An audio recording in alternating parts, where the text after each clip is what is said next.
Nafulia watu nguo. Ulikuwa unasoma? Na fadhi. Kuja dada. Wewe unafanya kazi gani? Huwa nafulia tu watu. Nafulia wananchi. Utapata ngapi kama kwa siku? Kwa siku labda mtu inategemea, mtu akupatie 250. Tunaona kama leo sijapata. Na watoto huko na ngapi? 1. Ndio kwa nini? Sijui shida nilikuwa nayo. Msichana ama kijana. Ndio. Unaongea na Njegere ana register yeye. Afanye mtihani kwa sababu serikali inalipa. Sasa kama anapata kadi ama C atamsaidia. Is better for him. Absolutely. Sasa bado anafanya nini hapa? Thursday walikuja kwa SES, tupeleke mtoto shule.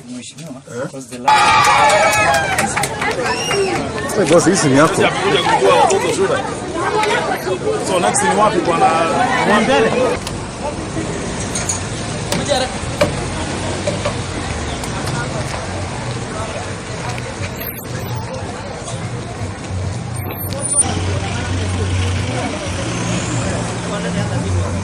Mtoto wa Kenya aende kwa shule ya Kenya. Serikali ni kama namna gani? Unamjua huyu? Unamjua? Anaitwa Magoha. So, as we go, tutaambia Kibet na hizi na ambitions ziingie kwa MSI. Naelewa. Asante sana. Hii ni Alaska. Alaska. Kula mzuri hapa. Most of the children are now at school. We are at over 90% in many schools. But as usual, now we have started the 100% transition mop-up, which will continue until every child is at school. Today we are very lucky because we have found 5 children. I'm told there's another one waiting at a school somewhere that scored very well. You have seen where these children are coming from. His Excellency the President's intention is very simple, that we take all the children to school, and furthermore, we identify the children from the slums and from the lower economic block, like you have seen here in is this Kaptembwa? Yes, Kaptembwa. We have seen the room I've come from is about 3 by 3, and when you look at this child, the child is Kenyan. Your marks was how many? 359. So using the powers that have been given by the current administration, I'm taking this girl to Nakuru Girls High School, and the government will pay for her school fees for 4 years. Same with the other 4 or 5 that we have received. The important thing here to identify is to be sure that the right child is identified to go to school, because we have a little bit of deficit in terms of trust, and that's why I come and confirm that the right child is going to school. So, and I would want to ask all my other colleagues across the country to do the same, to ensure that we mop up all the children to all schools. All schools, all public schools belong to government, and therefore nobody is going to tell you that there is no space there. We would like to see that person who says that there is no space in a public school. My instructions are that all children should go to school, and I also believe that if we do our usual Harambee spirit, we shall be able to accommodate all children. There are people who are talking toxic politics about our competency-based curriculum. I would like to say that competency-based curriculum does not belong to Professor Magoha. Professor Magoha is an implementer who found the process ongoing and is doing what he always does by ensuring that he does all that should be done. What I have been tasked with this year is to ensure that there are 10,000 classrooms.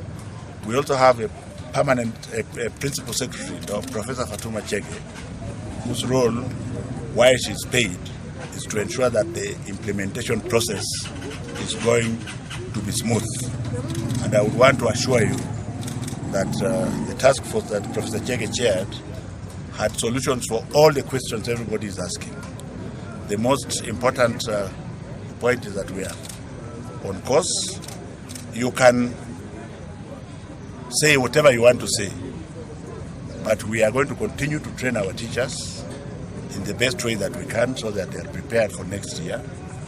As the example, these children is going to be printed maybe starting a week or two from now. Almost all the children are now registered. I think we are going to bend backwards to allow for 1 or 2 days of mopping up because we love the children.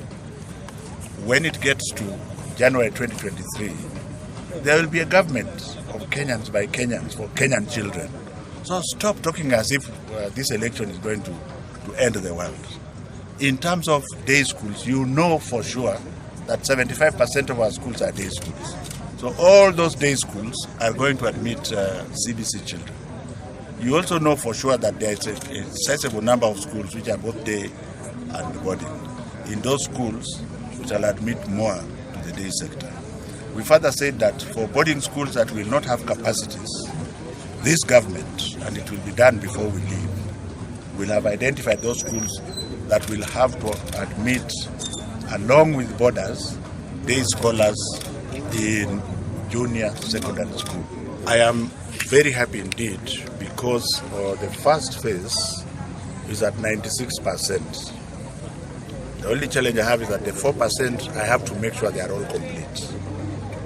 So I'm hoping that we shall have completed the 4%. We are about approaching 20 counties that are 100%. Nakuru is not one of them. Nandi is 100%. Nakuru is 99%. What are you waiting for? So there are about 20 of them who are 100%. Another 20 or so which are at 99%. But the point is, we want, there are 6,497. And the completed ones are approaching 6,000. I think by the grace of God in another 2 weeks we shall have completed all of them. The money for the second phase is here, which is 3,500. I think to be very sure that even the payments are done, we may launch this at the beginning of next month. I think there's a smaller quantity. That will be my last deliverable. I don't see us not completing it in my time, because as you are aware, this Elimu scholarship was available to all parts of the country, where we said 4,000 will be available to children in the slums, 5,000 for children everywhere else in the country. Those everywhere else in the country also applied, and they also are getting the scholarship. You understand? And so we are going to be very happy if we find anybody has plucked somebody, maybe a teacher's child or somebody's child. That one we shall throw out without looking.